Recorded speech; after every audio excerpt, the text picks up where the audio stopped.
ప్రధానంగా ఒక్క నెల్లూరులోనే కాదు, స్టేట్లో కూడా మొన్న మంత్రి గారు టెలికాన్ఫరెన్స్ తీసుకొని మాట్లాడినటువంటి మాటలు సంచలనం రేకెత్తిస్తూ ఉన్నాయి.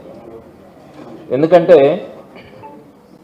ఇటీవల కాలంలోనే సాక్షాత్తు ముఖ్యమంత్రి గారే నెల్లూరు గురించి మాట్లాడుతా, నెల్లూరులో రౌడీయిజం పెరిగిపోయింది, రౌడీ షీటర్లు విచ్చలవిడిగా ప్రవర్తిస్తూ ఉన్నారు, గంజాయికి అడ్డు అదుపు లేదు అనే విధంగా సాక్షాత్తు ముఖ్యమంత్రి గారే మాట్లాడినటువంటి పరిస్థితిని మనం చూసినాం.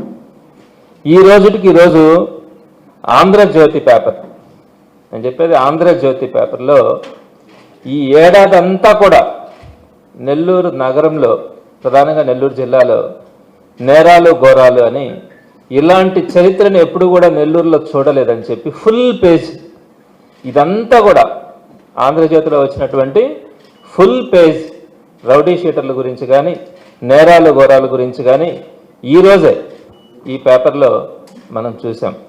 ముఖ్యమంత్రి గారు మాట్లాడినా, మంత్రులు మాట్లాడినా, ప్రజలు మాట్లాడినా, రాష్ట్రంలో ఉన్నటువంటి ఎక్కడికి పోయినా కూడా నెల్లూరుకి ఏమైంది, ఏమవుతా ఉంది అని చెప్పి ఈరోజు మాట్లాడుతూ ఉన్న పరిస్థితిలో నారాయణ గారు పబ్లిక్గా ఒక మంత్రిగా ఉండి, ఒక మంత్రిగా రాజ్యాంగబద్ధంగా వ్యవహరిస్తానని చెప్పి ప్రమాణం చేసినటువంటి వ్యక్తి మాట్లాడినటువంటి మాటలు మీరు అందరూ కూడా వినుంటారు. నేను మళ్ళీ కూడా వినిపించగలను, కాకపోతే సమయం వృధా అవుతుంది. ఆయన చెప్పిన మాటలు ఏంటి?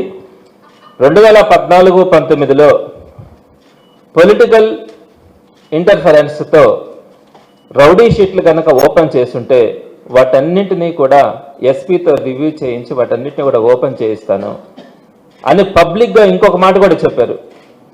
నాయకులు, డివిజన్ నాయకులు కానీ, డివిజన్ కోఆర్డినేటర్లు కానీ మీరంతా కూడా ఫాలో అప్ చేసి ఎక్కడెక్కడైతే ఆ విధంగా రౌడీ షీట్లు ఓపెన్ చేస్తున్నారో వాళ్ళ డేటాను కనుక నాకు ఇస్తే, అంటే ఇదంతా కూడా మాట్లాడింది ఇప్పుడు 28వ తారీఖున, 28వ తారీఖున మాట్లాడి డిసెంబర్ ఎండింగ్ కల్లా వాటన్నింటినీ కూడా నేను రిమూవ్ చేయిస్తాను. మామూలుగా రౌడీ షీట్స్ అన్నింటినీ కూడా డిసెంబర్లో కంప్లీట్ చేసే పరిస్థితి ఉంటుంది. కాబట్టి మీరు వాటన్నిటిని కూడా డేటా సేకరించండి, డివిజన్ ఇన్ఛార్జెస్, డివిజన్ కోఆర్డినేటర్స్, నేను వాటన్నిటిని కూడా తీసుకొని ఎస్పీతో రివ్యూ చేసి మాట్లాడతానని చెప్పి సాక్షాత్తు మంత్రి గారు ఓపెన్గా పబ్లిక్గా మాట్లాడినటువంటి మాట. తెలుగుదేశం పార్టీ కార్యకర్తల మీద పెట్టినటువంటి రౌడీ షీట్ల విషయంలో మీ దగ్గర ఎవరెవరైతే ఉన్నారో ఆ డేటాని నాకు కనిపిస్తే నేను ఎస్పీతో మాట్లాడతానని చెప్పి మాట్లాడినటువంటి మాటల్ని ఆయన పబ్లిక్గా టెలికాన్ఫరెన్స్లో మాట్లాడినారు. ఒక రాజ్యాంగబద్ధంగా మనము ప్రజలకి జవాబుదారీగా ఉండే ఒక మంత్రిగా ఉండేటప్పుడు ఈ విధంగా తెలుగుదేశం పార్టీకి సంబంధించిన వాళ్ళ మీద రౌడీ షీట్లు ఉంటాయని చెప్పి ఆయన మాట్లాడితే, ఈరోజు గ్రౌండ్ లెవెల్లో ఆ పార్టీ నాయకులు కానీ కార్యకర్తలు కానీ అందరికీ కూడా ఒకటే చెప్తా ఉన్నారు, మీరు కనుక తెలుగుదేశం పార్టీలో ఈ రోజు కనుక చేరితే మీ మీద ఉండే రౌడీ షీట్లు ఓపెన్ చేయించేస్తాం, మీ మీద ఉండే కేసులన్నింటినీ కూడా రిమూవ్ చేయిస్తామని చెప్పి సారాలు పెడుతున్నటువంటి తీరుని నిన్నటి నుంచి చూస్తా ఉన్నాం. చాలా మంది రౌడీ షీటర్లు అందరూ కూడా ఈరోజు తెలుగుదేశం పార్టీ లీడర్స్ని అప్రోచ్ అయ్యి మేము తెలుగుదేశం పార్టీలో ఉంటాము, కొనసాగుతాము, మా మీద రౌడీ షీట్లు ఓపెన్ చేయించండి అని. మీరు ఒక్క విషయం గుర్తుపెట్టుకోండి, నారాయణ గారికి ప్రజాస్వామ్య విలువలు తెలియదు, ప్రజల బాధలు తెలియదు, కార్యకర్తల యొక్క స్పందన తెలియదు. ఆయనకు తెలిసిందంతా money politics, money money money. మనీతో మనం ఏమైనా చేయొచ్చు. నేను రేపు పొద్దున కనుక 1000 కోట్లు పెట్టుకుంటే ఏ ఒక్కరి మీదైనా కూడా గెలిచే పరిస్థితి ఉంటుంది, ఏ నాయకుడైనా కూడా నేను 100 కోట్లు పెట్టి కొనుక్కోగలను అనే ధీమాతో ప్రవర్తిస్తున్నటువంటి తీరే తప్ప ఎక్కడా కూడా ప్రజల భావాలు కానీ ఈరోజు సామాన్యుడు పడుతున్నటువంటి కష్టాలు కానీ నారాయణ గారికి తెలియనటువంటి పరిస్థితి. మీకు తెలియదా? ఒక రౌడీ షీట్ని ఓపెన్ చేయాలంటే మినిమం ప్రాసెస్ ఎట్లుంటుంది? మనం ఎవరికైనా కూడా అప్లై చేసుకోవాలంటే ఆ స్టేషన్ హౌస్ ఆఫీసర్ SHO కనుక మనం అప్లై చేసుకుంటే ఈ విధంగా రౌడీ షీట్ ఉంది, నా మీద ఎలాంటి కేసులు కూడా లేవు, నేను ఇప్పుడు చాలా క్లియర్గా ఉన్నానని చెప్పి కనుక అతను అప్లై చేసుకుంటే దాన్ని సర్కిల్ ఇన్స్పెక్టర్ ద్వారా దానంతా కూడా ఒకసారి వెరిఫై చేయించడానికి మినిమం 7 days నుంచి 15 days పెట్టడానికి అవకాశం ఉంటుంది. వన్స్ సర్కిల్ ఇన్స్పెక్టర్ కనుక దాన్ని సర్టిఫై చేసిన తర్వాత DSP వచ్చి దాని మీద మరలా 7 to 10 days పెడుతుంది. ఆ పర్టికులర్ ఇష్యూ మీద రౌడీ షీట్ తను ఓపెన్ చేసి అంటే తను మళ్ళా తనకు వచ్చినటువంటి రిపోర్ట్ కరెక్టా కాదా వెరిఫై చేసుకోవాలంటే తనకు మళ్ళా 7 to 10 days పడుతుంది. దాన్ని మళ్ళా ఎస్పీ గారికి పంపించినప్పుడు ఎస్పీ గారు దాని మీద డెసిషన్ తీసుకోవాలంటే మినిమం 7 days పెట్టడానికి అవకాశం ఉంటుంది. ఎట్లా లేదన్నా కూడా స్టేషన్ హౌస్ ఆఫీసర్ దగ్గర నుంచి ఎస్పీ గారు డెసిషన్ తీసుకునేంత వరకు కనీసం వేసుకుంటే కనీసం ఒక 3 వారాల పాటు సమయం తీసుకునే అవకాశం ఉంటుంది ఒక రౌడీ షీట్ ను ఓపెన్ చేయించాలంటే. అలా మీరు కేవలం డిసెంబర్ 28వ తారీఖున మీ క్యాడర్ అందరికీ కూడా ఒక టెలికాన్ఫరెన్స్ నిర్వహించి సుమారుగా 3,000 మంది ఆ టెలికాన్ఫరెన్స్ లో ఉన్నారని అక్కడే దాంట్లో మాట్లాడడం కూడా జరిగింది. ఆ టెలికాన్ఫరెన్స్ లో ఈ డిసెంబర్ ఎండింగ్ లోపల అంటే 3 రోజుల లోపల రౌడీ షీట్స్ అన్ని కూడా ఓపెన్ చేసే పరిస్థితి ఉంటుంది. కాబట్టి తెలుగుదేశం పార్టీ కార్యకర్తల నాయకుల మీద కానీ ఎవరైనా కనుక రౌడీ షీట్లు పెట్టుంటే ఆ డేటా నాకు ఇవ్వండి, నేను ఎస్పీతో రెఫర్ చేస్తానని చెప్పి మాట్లాడారు.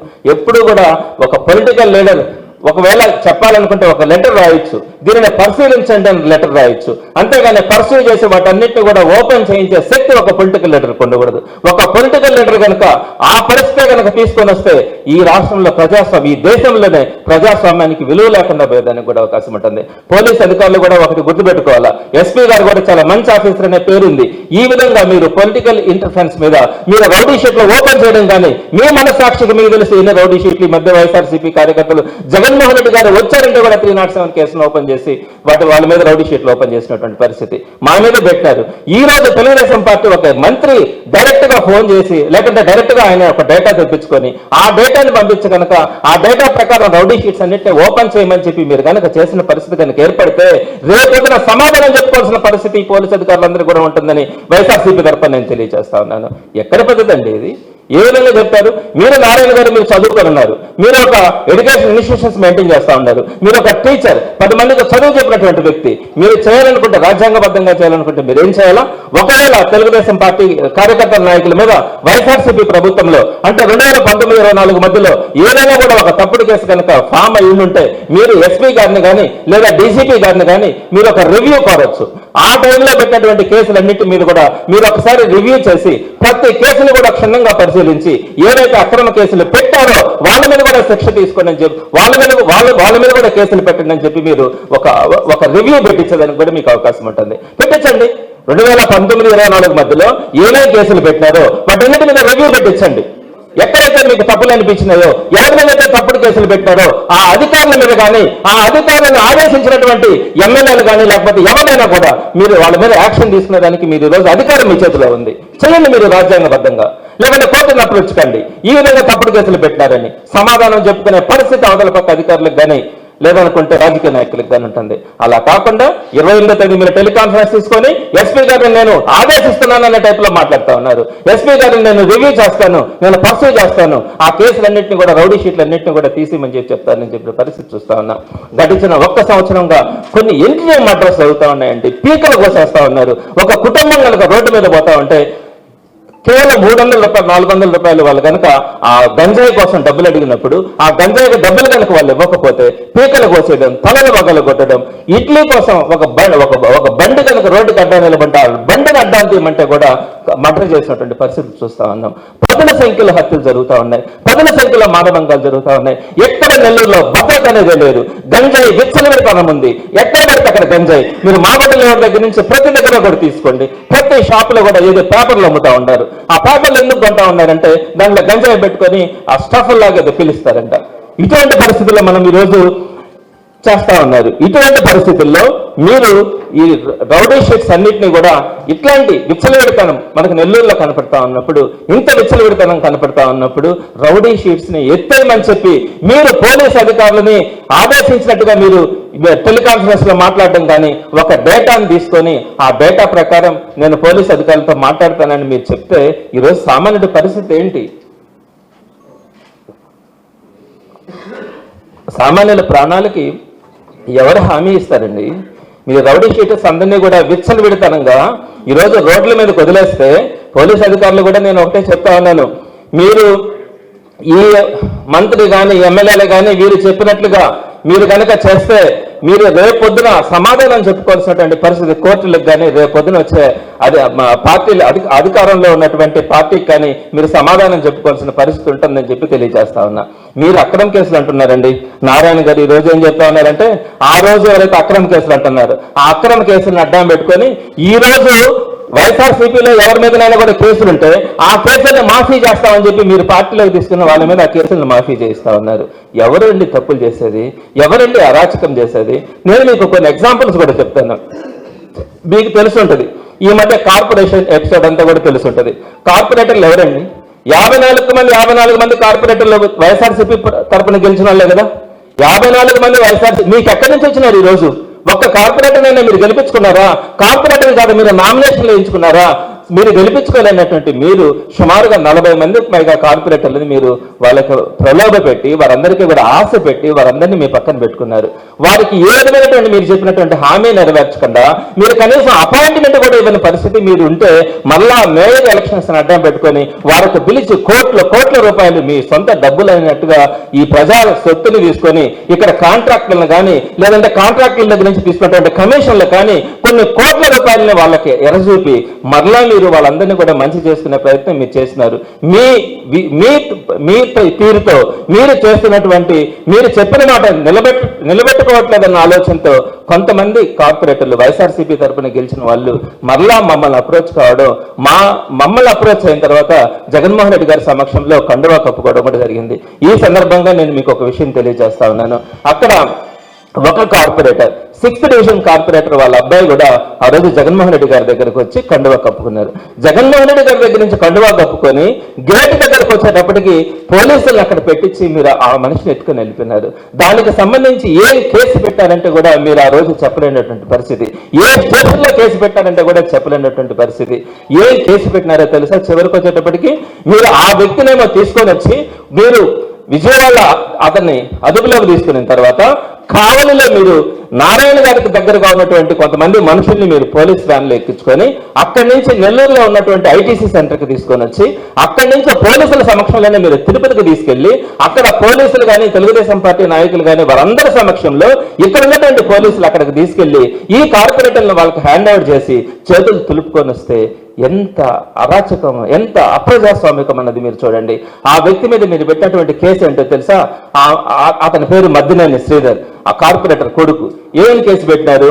అతను ఒక ఎస్సీ సామాజిక వర్గానికి చెందిన వ్యక్తికి 5 లక్షల రూపాయలు తీసుకొని నీకు ఉద్యోగం ఇప్పిస్తానని చెప్పాడంట. ఎప్పుడు? అంతకుముందు నెలలో. ఆ ఉద్యోగం ఇప్పించకపోగా అతను డబ్బులు అడిగితే నేను డబ్బులు ఇవ్వను అని చెప్పి అతను కొన్ని మాటలు అన్నాడంట.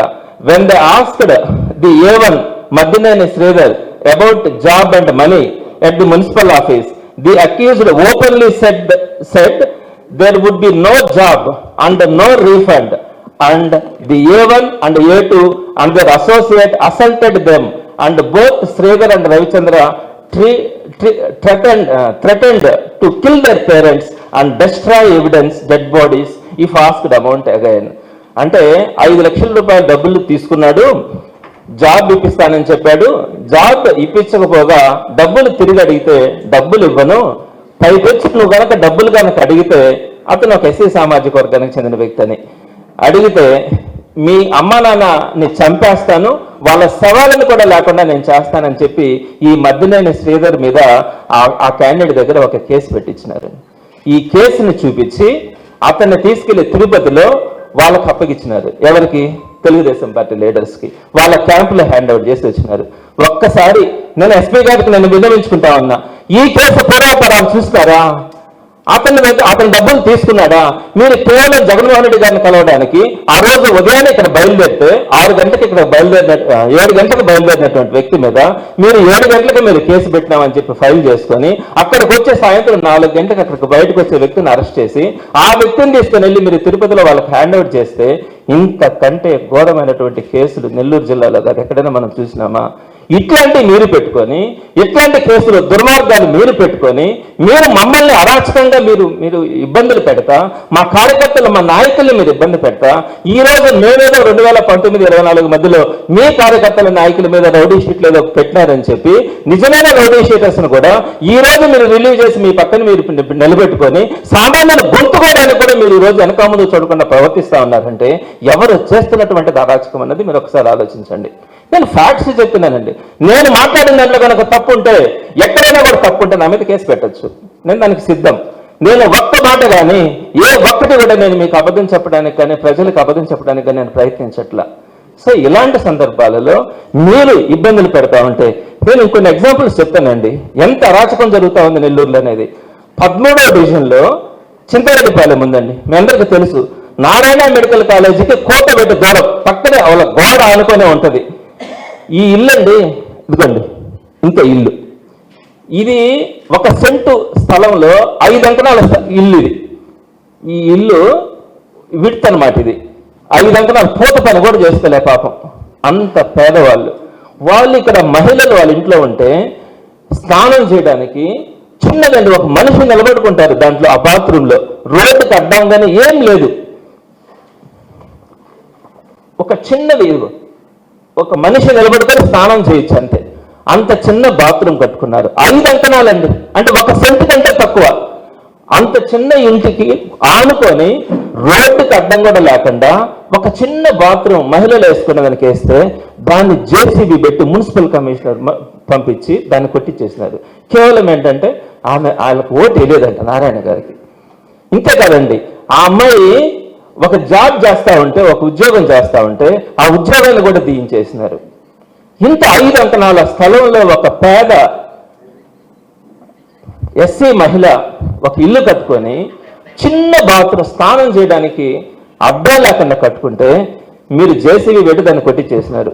ఇంతకంటే అరాచకం ఉంటుందా? మీకు తెలుసు బాలకృష్ణారెడ్డి, మేము అప్పుడు ఇష్యూ కూడా చేసినాం.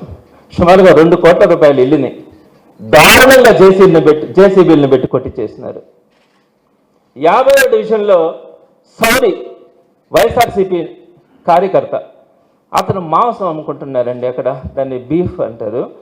వాళ్ళు ఏదో ఆ ఏరియాలో తింటారండి, వాళ్ళు అక్కడ తప్పు కాదు, చేస్తుంటారు. అంగడి ఉంది, ఉంటే చాలా షాప్స్ ఉంటాయి అక్కడ. ఈ షాపుని జేసీబీ పెట్టి ఆ షాపుని పగలగొట్టించినారు. అదేమంటే అక్కడ పార్క్ కడతాడంట, ఆ చుట్టుపక్కల ఉండేదంతా స్లమ్. ఎవడు కూడా పార్క్ అక్కడ అంత స్థలంలో పార్క్లోకి వెళ్ళి వాకింగ్ చేసేవాడు ఎవడు ఉండడు. వాళ్ళకి ఇంకా ఆ షాప్ అవసరం, ఆ ఏరియాలో ఆ షాప్ అవసరం. ఆ షాప్ని జేసీబీ పెట్టి కొట్టించేశారండి.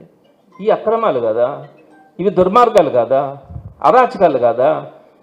అసలు నారాయణ గారు నేను ఒకటి అడుగుతా ఉన్నాను, మీరు పబ్లిక్కి ఈ రాష్ట్రానికి మంత్రా లేకంటే ఎన్టీవీకి మంత్రా?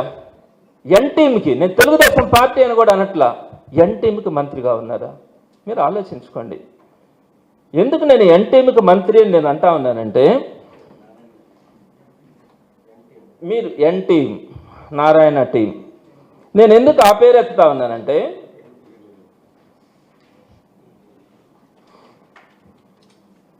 మీ అందరికీ తెలుసు నెల్లూరు విఆర్ కాలేజ్ అడ్మిషన్ల గురించి ఈ పేపర్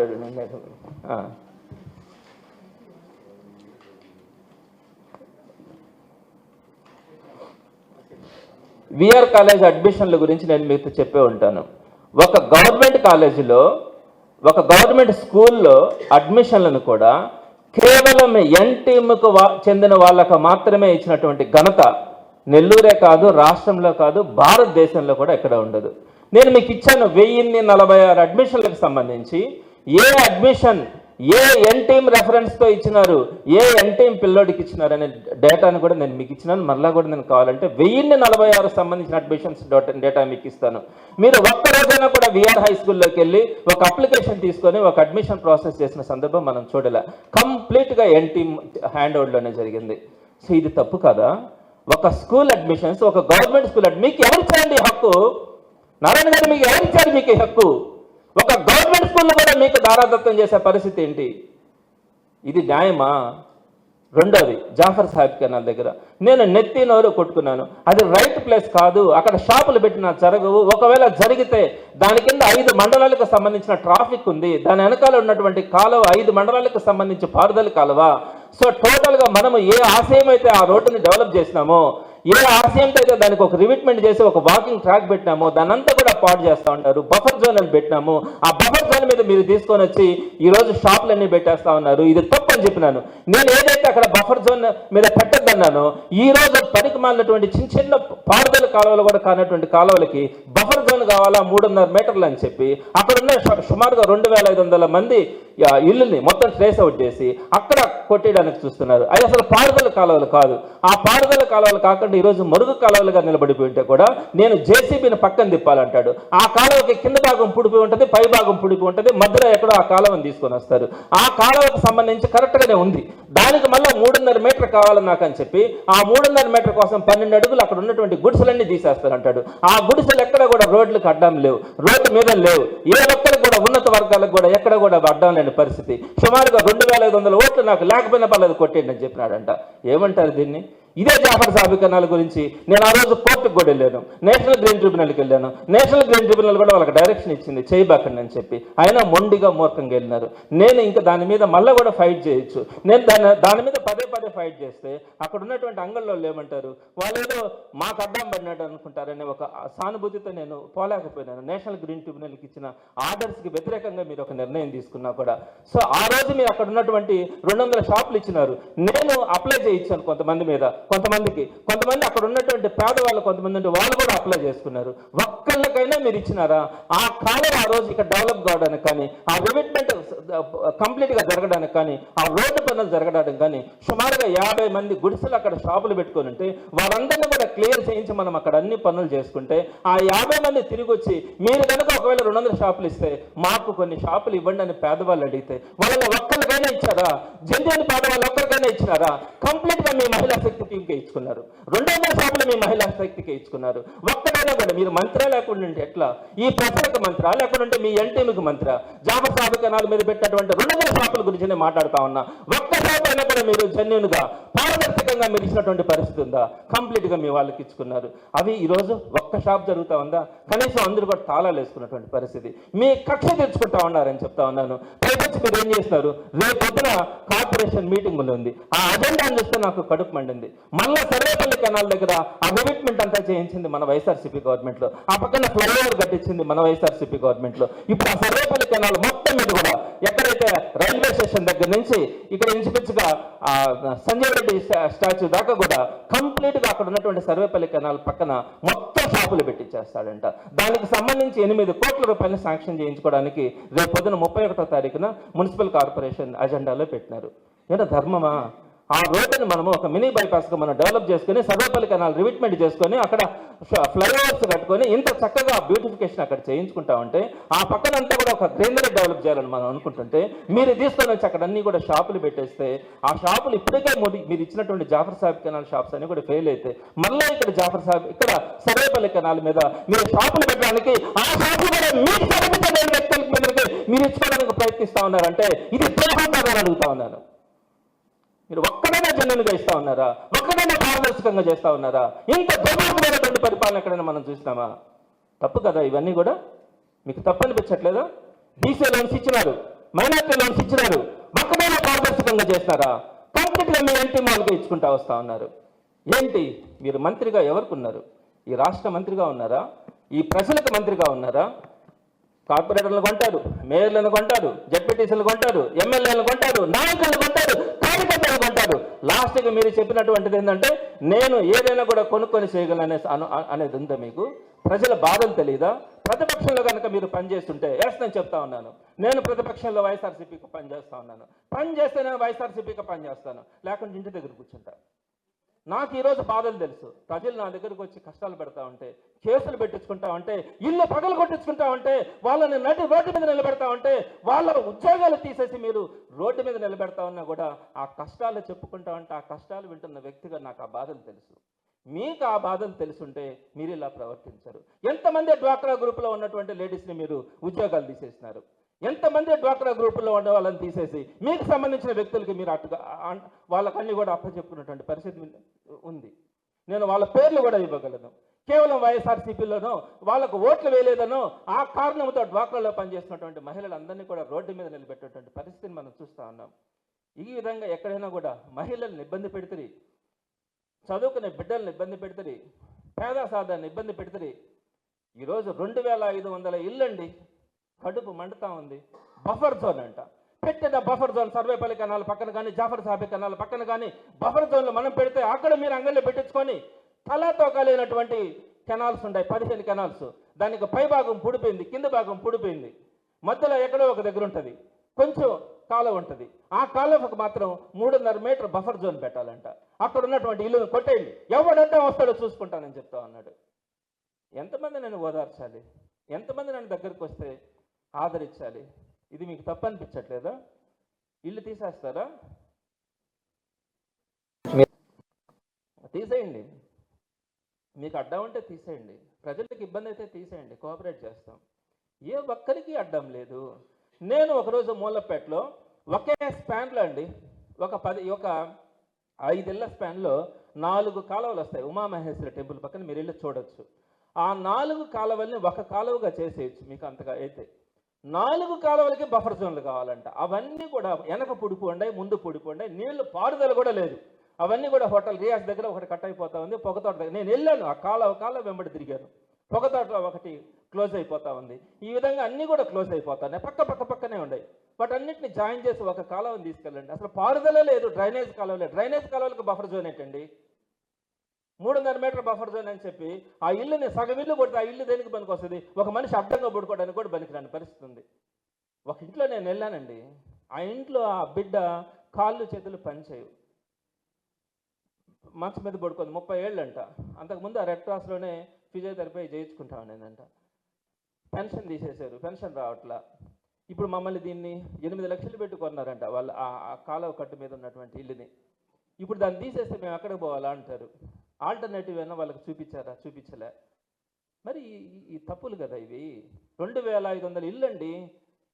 వెళ్ళి మన ఇళ్ళ ముందు చేస్తామా ఈ పని? ఎవరైనా చేస్తే మన ఇంటి దగ్గర లేకపోతే మన ఇంటి మీద చేస్తే ఒప్పుకుంటామా?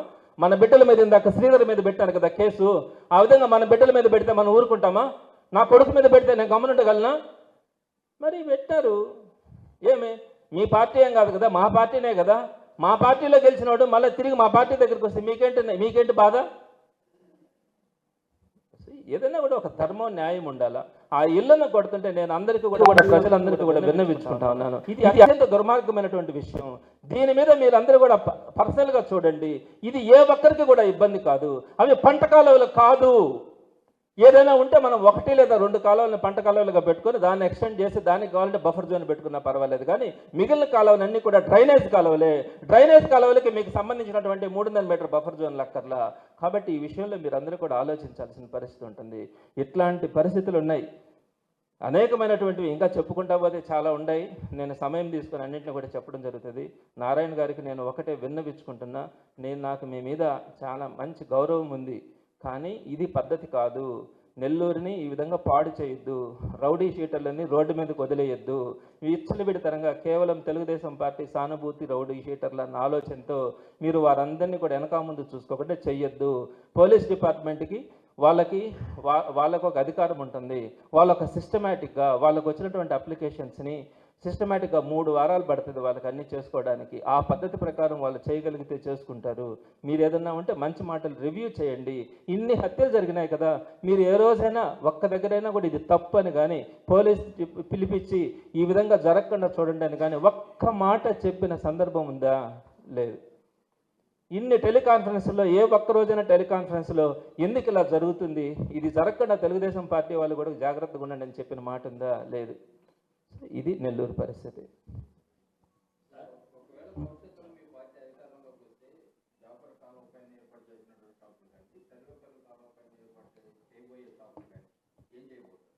వంద శాతం చెప్తున్నాను. అది ఏ ప్రక్రియ కోసమైతే వాళ్ళందరికీ కూడా ఆల్టర్నేటివ్గా ఎవరైతే షాపులు పెట్టబడి ఉన్నారో వారికి మంచి ప్లేసెస్లో ఏదంటే కొన్ని ఉంటాయండి. ట్రాఫిక్లు 2 రకాలు, ఒకటి ఫుట్ ట్రాఫిక్ అంటారు, రెండోది వెహికల్ ట్రాఫిక్ అంటారు. వెహికల్ ట్రాఫిక్స్ ఎక్కువ ఉండే దగ్గర ఇలా షాపులు పెట్టకూడదు. ఫుట్ ట్రాఫిక్ ఉండే దగ్గర పెట్టాలి. అంటే పార్కులు కానీ, రైల్వే స్టేషన్లు కానీ, బస్ స్టాండ్లు కానీ, బస్ స్టాప్లు కానీ, ఇలాంటి వాటిల్లో కొన్ని ప్లేసెస్ సెలెక్ట్ చేసుకొని మనం ఇట్లాంటివి కనుక పెట్టగలిగితే, ఇట్లాంటి స్ట్రీట్ వెండింగ్ ప్రాజెక్ట్స్ కనుక పెట్టగలిగితే జరుగుతాయి. అట్లాంటి ప్లేసెస్లో వాళ్ళందరినీ కూడా అకామిడేట్ చేయడం జరుగుతాయి. కానీ అంతేగాని వెహికల్ ట్రాఫిక్ ఎక్కువ ఉండే దగ్గర మాత్రం మనం ఇట్లాంటివి పెట్టడం శ్రేయస్కరం కాదు. ఇవన్నీ కూడా చాలా ఇబ్బందులు వచ్చేదానికి ఉంటుంది. కాబట్టి ఎక్కడ కూడా అటువంటి ఉంచడానికి అవకాశం లేదు, ఉండదు కూడా.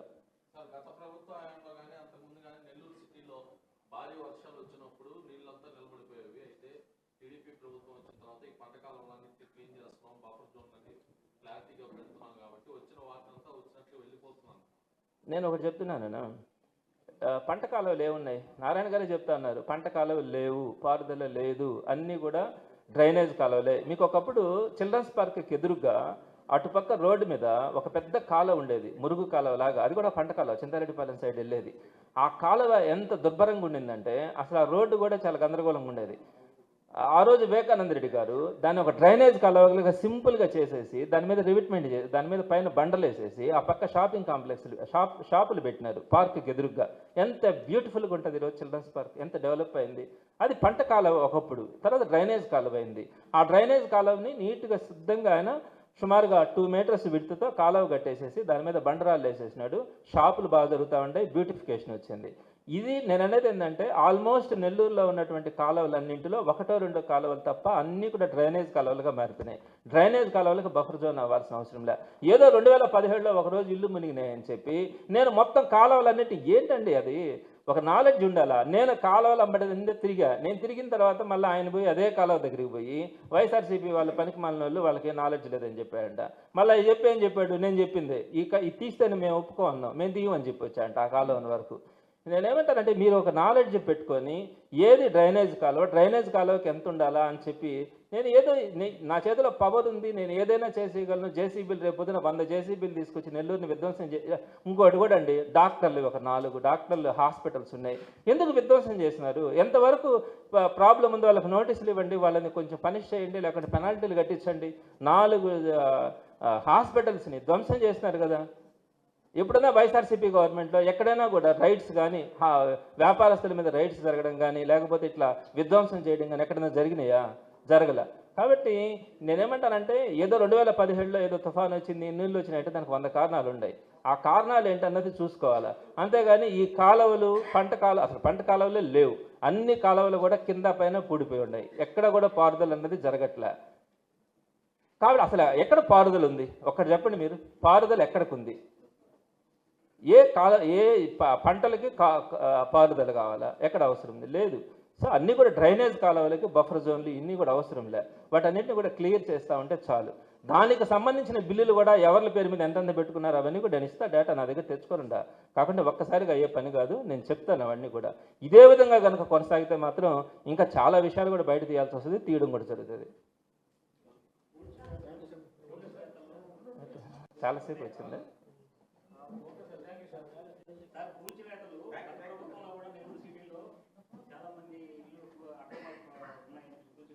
ఎక్కడ జరిగాయన్నా నాకు తెలిసి అయితే లేదు. ఏది నాకు చెప్తే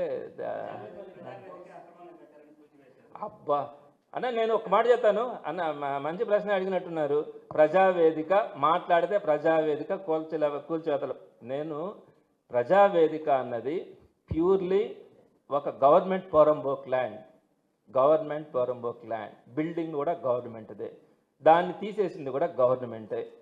కానీ ఇప్పుడు అట్లా కాదు కదా, పేద సాదా మధ్యతరగతి ఉన్నత కుటుంబాలకు సంబంధించిన ఇళ్లను కూల్చేస్తా ఉన్నారు.